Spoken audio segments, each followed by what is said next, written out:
దేశవ్యాప్తంగా లెక్కల్లో చొప్పని డబ్బును వెలికి తీసేందుకు ప్రధానమంత్రి నరేంద్ర మోదీ పెద్ద నోట్లను రద్దు చేస్తూ తీసుకున్న నిర్ణయం దేశ ఆర్థిక వ్యవస్థను ఓ కుదిపేసింది.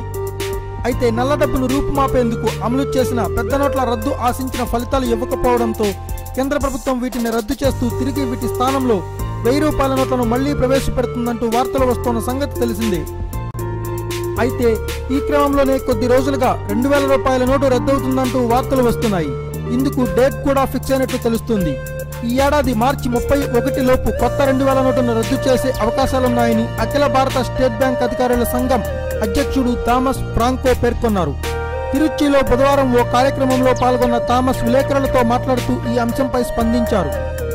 పెద్ద నోట్ల రద్దుతో సామాన్య ప్రజానీకం తీవ్రంగా నష్టపోయిందని, మధ్యతరగతి ప్రజలు తీవ్ర అవస్థలు పడ్డారని పేర్కొన్నారు.